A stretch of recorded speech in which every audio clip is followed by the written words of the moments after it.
Howdy, horror hounds. Joe Bob here, and tonight we're taking a wild ride through the world's creepiest cinema. Forget Hollywood. Let's talk about the real deal. Italian nightmares, British folk terrors, Hong Kong's supernatural chaos. Horror is universal. A scream's a scream, no matter the language. We're diving into the folklore, the madness, and the passion that make international horror unforgettable. Whether you're a gore hound or a newbie, you'll find something to haunt your dreams. From Italian giallo to Korean chillers, every country brings its own flavor of fear. These films connect us, showing that fascination with the dark is truly global.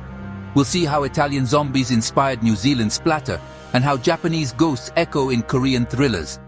It's all one big blood-soaked tapestry, directors borrowing, pushing boundaries, and making mayhem. So grab your drink, settle in, and let's fire up the drive-in screen. The world's scariest movies are about to begin. No fuddy-duddies allowed. First stop, Italy, where horror is stylish, shocking, and surreal. Giallo thrillers, black gloves, twisted mysteries, and blood-soaked beauty. Dario Argento's Suspiria and Tenebrae, pure fever dreams. Lucio Fulci, the godfather of gore, gave us Zombie 2, Zombies vs. Sharks, anyone?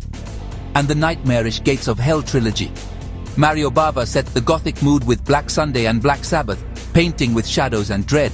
And Bruno Mattei, the king of knockoffs, making trashy zombie flicks with pure passion. Italian horror was a wild era. Creativity, boundary pushing, and visual symphonies of terror. Whether it's Argento's intricate plots, Fulci's surreal gore, or Bava's gothic chills, their influence is everywhere. They proved horror could be brutal, beautiful, and bonkers all at once.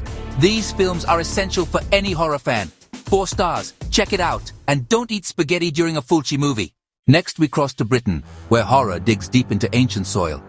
Folk horror classics, Witchfinder General, Blood on Satan's Claw, The Wicker Man, pit modern outsiders against pagan darkness.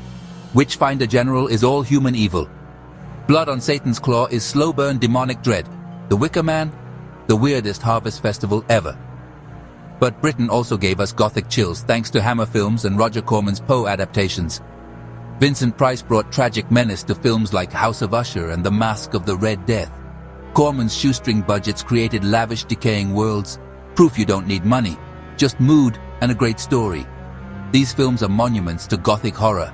They haunt you with fog, curses, and unforgettable performances. British horror, earthy, eerie, and elegantly terrifying. Don't trust the neighbors. Now the wild world of cult classics, where midnight movies and VHS tapes never die.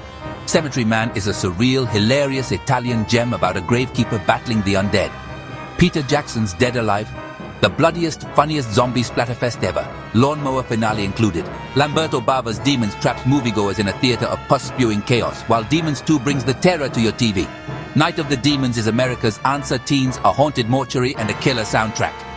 These films are pure anarchic fun, rebelling against polished mainstream horror. It's all about practical effects, punk rock energy, and a love for cinematic chaos. If you want horror that's wild and weird, this is your stop. For the outcasts and the brave, bring a mop. Spin the globe to Asia, where horror is ancient, wild, and totally unpredictable. Hong Kong's Shaw Brothers mixed kung fu with black magic in films like The Boxer's Omen and Seeding of a Ghost. Think wizard duels and crocodile skeletons. Category 3 films like Ebola Syndrome pushed shock to the limit, brutal, lawless, unforgettable. For lighter fare, the Jiangshi genre gave us hopping vampires in Mr. Vampire and kung fu horror comedy with Sammo Hung. Japan's horror roots run deep. Onibaba and Kuroneko are haunting folktales of vengeance and doom. Then there's Hausu, a psychedelic ghost story that defies description. J-horror exploded with Ringu and Ju-on introducing the world to vengeful, stringy-haired ghosts. Kiyoshi Kurosawa's Pulse is pure existential dread, ghosts invading through the internet, loneliness as horror. Japanese horror knows the scariest thing is the creeping sense of isolation. These films will haunt you long after the credits roll. Asia's horror, beautiful, bizarre, and unforgettable. Don't watch alone. Our final stop, South Korea, where horror is smart, stylish, and devastating. Bong Joon-ho's Memories of Murder is a haunting true crime puzzle. Na Hong-jin's The Chaser and The Wailing blend police drama with shamanic terror. I Saw the Devil perfects the revenge thriller. Brutal, beautiful, and deeply disturbing. Korean horror digs into grief, rage, and the darkness inside us all. Recent films like Exuma mix shamanism with history, creating modern myths from ancient fears. Korean cinema explores the soul's darkest corners with unmatched intensity. These films will shake you and make you think. That's the power of global horror. It's a passport to the world's nightmares. Seek these films out. Be adventurous. Fear is universal and unforgettable. Joe Bob says check it out.